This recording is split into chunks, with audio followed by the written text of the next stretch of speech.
পদ্মা সেতু প্রকল্পে পরামর্শক নিয়োগে অনিয়মের প্রাথমিক প্রমাণ পেয়েছে দুর্নীতি দমন কমিশন দুদক। 1 দশকের বেশি সময় আগে বন্ধ হয়ে যাওয়া আলোচিত পদ্মা সেতু দুর্নীতি মামলাটি নতুন করে চালু হয়েছে।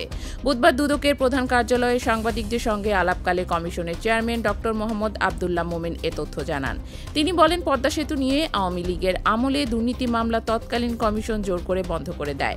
সে সময় যথেষ্ট প্রমাণ ছিল। 2014 সালে তৎকালীন দুদক চেয়ারম্যান এম বদিউজ্জামান ও কমিশনার মোহাম্মদ শাহাবুদ্দিনের বিরুদ্ধে এই প্রথম অভিযোগ তোলা হলো দুদকের পক্ষ থেকে। মোহাম্মদ শাহাবুদ্দিন বাংলাদেশের রাষ্ট্রপতি হিসেবে দায়িত্ব পালন করছেন। দুদক চেয়ারম্যান মোমেন বলেন, তৎকালীন কমিশন সুস্পষ্ট ব্যাখ্যা ছাড়াই তদন্ত বন্ধ করে, যা ওই কমিশনের সিদ্ধান্ত গ্রহণ প্রক্রিয়ার স্বচ্ছতা ও সততা নিয়ে প্রশ্ন তুলছে। তিনি আরও বলেন, এটি এখন আর শুধু মেঘা প্রকল্পের দুর্নীতির বিষয় নয়, এর সঙ্গে সাবেক কমিশনের ভূমিকা নিয়েও তদন্ত হচ্ছে।